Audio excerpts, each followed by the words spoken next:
O Pedro é de outro mundo. O Pedro, ele é um ET. O Pedro, ele não é normal. O Pedro, ele não é um ser humano normal. Acho que ele veio de outro planeta. Que jogador é esse, cara? O Pedro joga muita bola, cara. O Pedro é sensacional, cara. O Pedro é... Eu posso fazer esse rios aqui todo o tempo sendo redundante. O Pedro é sensacional. O Pedro é incrível. O Pedro é isso, é aquilo. O Pedro joga muita bola, cara. Ô Tite, ô Tite, lógico que o Pombo joga pra caramba, faz gols, mas o Pedro deveria ser titular da seleção brasileira na Copa do Mundo. Não é porque ele joga no meu Mengão não, mas é porque o cara joga muita bola, cara. O cara é artilheiro nato, é matador. Viu o gol de peito do Pedro, irmão? Tá louco, o Mengão venceu o Bragantino por 4-1, tivemos logo um susto ali logo no começo do jogo, no segundo tempo, né? Aquele pênalti ali cometido pelo Vidal, mas depois que o Flamengo desempatou, fez 2-1, a porteira abriu, o Pedro foi lá e, sabe, o Arrascaeta joga demais, cara. O Cebolinha jogou muito bem, Gabigol jogando muito bem. Enfim, o Flamengo é esse Flamengo que a gente gosta de ver e vamos usar esse Brasileirão como preparativo antes das finais. É isso, porque o Brasileirão já foi, mas o Flamengo jogou muito bem. E o que vocês acharam? Comenta aí embaixo.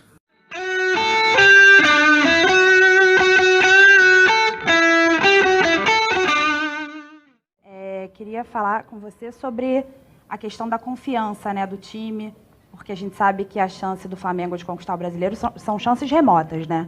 Mas a gente percebe um time ainda focado e ainda lutando muito pelo Campeonato Brasileiro também. Olha, Luana, não deixou de ser em momento nenhum. Nós tivemos aí 2 empates e 2 derrotas, né, que nos... eu acho que diminuíram, né, consideravelmente as nossas possibilidades. Porém, nós não desistimos em momento nenhum e nem pode ser dessa forma. Ou não pode acontecer de uma outra forma que não seja lutarmos sempre, buscarmos sempre os melhores resultados. Eu acho que o campeonato está sendo muito difícil, complicado para todas as equipes, né?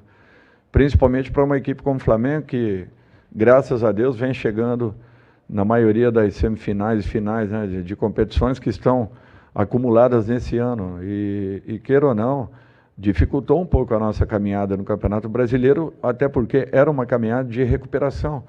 Ou seja, num momento como esse, nós não poderíamos mais errar. Nós jogamos com a equipe principal, jogamos com uma equipe mesclada, mas fizemos isso o campeonato todo. Então, em momento nenhum, nós deixamos de acreditar, nós deixamos de valorizar a competição e ainda estamos aí, vivos e na expectativa que algo melhor aconteça em relação à posição que nós estamos nesse momento. Que ela pode, sim, e com certeza, pela capacidade da equipe, pela luta, pela entrega, melhorar ainda consideravelmente até o final da competição. Dorival, boa noite, Caio Mota, Globo Esporte. Queria que você falasse um pouco do repertório que esse time apresentou contra um adversário que baixou tanto as linhas, até por motivos óbvios. Acho que fazer a ressalva do 1 a mais o jogo inteiro é importante, mas como que o time soube abrir o campo com Ayrton, depois Everton de um lado, Rodinei do outro, construiu por dentro, chute de longa distância, enfim, até prevendo um cenário parecido em Guayaquil, diante do Atlético também que desce muito as linhas. O time teve muito repertório, conseguiu criar bastante, né? Foi 4-1, 3 gols em 5 minutos do Pedro, mas o Cleiton teve uma atuação também impressionante, esse repertório chamou muita atenção. Bom, Caio, eu acho que tem um aspecto importante, né? Uma equipe perder um jogador logo no início da partida é muito complicado e muito difícil. E foi isso que fez com que a nossa equipe se sentisse muito mais confortável no jogo. Com isso, às vezes, nós atravessamos alguns comportamentos que nós temos. E acredito eu que tenha sido corrigido no intervalo e muito valorizado pelo desenvolvimento das jogadas, pelo desempenho dos atletas, por acreditarem naquilo que foi mostrado. Começamos a atacar um pouco mais os espaços e não apenas vindo por trás para construirmos jogadas. Com isso, nós infiltramos muito mais, penetramos muito mais e ainda ficamos com a opção da batida por fora. Eu acho que foi um jogo assim importante para que recoloquemos, né, as coisas no lugar, acreditemos cada dia mais, a cada momento um pouco mais, até porque eu acho que nós estamos caminhando, nós estamos corrigindo a todo momento, precisamos ainda de muita coisa. Tivemos aí uma semana importante de trabalhos, mas, infelizmente, sem contarmos, né, com 6 jogadores importantíssimos da equipe, do grupo, que voltaram agora até entrarem novamente nessa mudança, né, de comportamental, né, de uma seleção para um jogo de competição. É natural que tenha demorado um pouco. Felizmente, a equipe soube jogar com cautela, soube jogar valorizando a posse de bola, os movimentos propostos, e, graças a Deus, criamos um número importante de situações, e além dos gols, que eu não levo muito em conta, não, pela situação da partida, mas muito mais pela capacidade de criação que a equipe teve, que foi decisiva e foi fundamental nesse momento. Aqui no meio, Dorival, Aline Nastari, da TNT Esportes, tudo bem? Recentemente, a gente teve uma entrevista exclusiva com você e que você falou sobre o Pedro, de um papo que você teve com ele, que ele, na sua opinião, jogaria na seleção, seria cotado para a seleção se jogasse em qualquer time, por que não no Brasil? Por que não no Flamengo?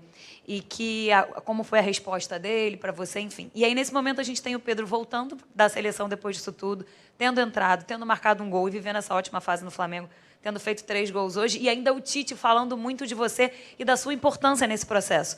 Por isso eu queria ouvir de você se, como treinador, de certa forma, você se sente ali uma pontinha de orgulho de ter ajudado a trazer de volta todo o talento que a gente sabe que já existe no Pedro. Aline, assim, eu acho que a maior responsabilidade de um profissional, de um treinador, é justamente você poder valorizar e tentar resgatar aqueles que não estejam vivenciando um bom momento. Desde dos anos anteriores, quando eu observava, né, a equipe do Flamengo, eu fiquei 1 ano e pouco parado em casa e pude assistir a maioria dos jogos, não só do Flamengo, como de outras equipes.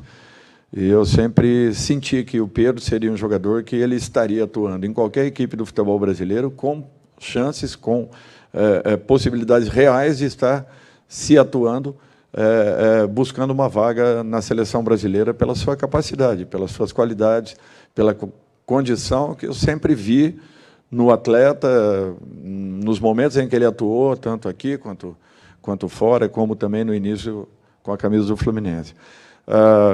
Sempre foi um jogador que chamou muita atenção, e eu acho que aconteceu uma conjunção de fatores, a participação natural que seja uma pontinha ali em tudo isso que aconteceu na vida dele. Fico muito feliz, sim, por ele e por outros jogadores que, de repente, possam estar também nessa convocação principal à Copa do Mundo, até porque eu acho que esse é o trabalho, esse é o objetivo de cada comissão técnica, é você tentar valorizar ao máximo os jogadores que estejam, volto a dizer, aqueles que estão ou não estando atuando, e tentar dar máxima ou todas as condições possíveis para que cada um possa se equilibrar e apresentar o seu melhor. Eu acho que foi com esse objetivo. E quando apareceu a oportunidade, ele estava preparado. Eu acho que isso é o que faz a diferença. É o atleta ter a consciência de que em algum momento ele vai ter uma oportunidade e aparecendo essa oportunidade, que ele possa estar capacitado para poder permanecer, para poder dar sequência a tudo. Boa noite, Dorival, aqui à sua esquerda, Cidão Marinho, Litoral News. O Flamengo começou um mês muito importante, hoje já muito bem, uma goleada sobre o Bragantino. Qual o seu planejamento para esse mês de outubro, que conta com 3 decisões, 2 pela Copa do Brasil, 1 pela Libertadores e ainda jogos de Campeonato Brasileiro? E aproveito também para te perguntar, o 11 inicial das finais da Copa do Brasil e da Libertadores já está definido? Você já tem isso em mente? Ou é algo que ainda está em aberto? Não, Marinho, está em aberto, não tem nada definido. Os jogos nós vamos dar a mesma importância que temos feito. Não é porque tivemos aí 4 resultados que não foram aquilo que imaginávamos, que tudo que vem sendo determinado e definido por uma equipe, logicamente que sempre no comando, né?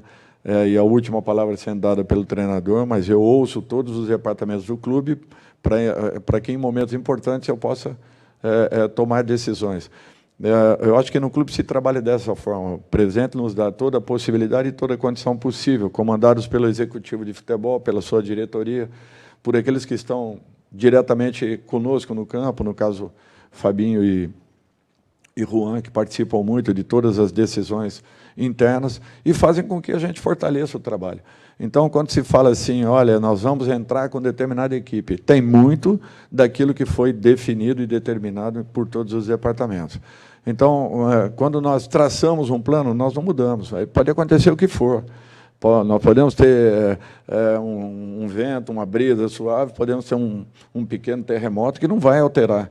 Por quê? Porque nós temos consciência do que representam 3 datas importantes, já definidas como uma decisão por merecimento, pela chegada da nossa equipe, e nós sabemos que isso é o que nós temos de real no momento. Por isso, em momento nenhum e com outra possibilidade qualquer, nós abrimos mão do planejamento inicial em razão de um ou outro resultado. Ao contrário, fortaleceu ainda mais aquilo que nós imaginávamos e, de repente, mesmo não querendo nunca perder uma partida, de repente acontecer em momentos oportunos que podem servir como um alerta importante para jogos sequenciais e que serão decisivos para todos nós.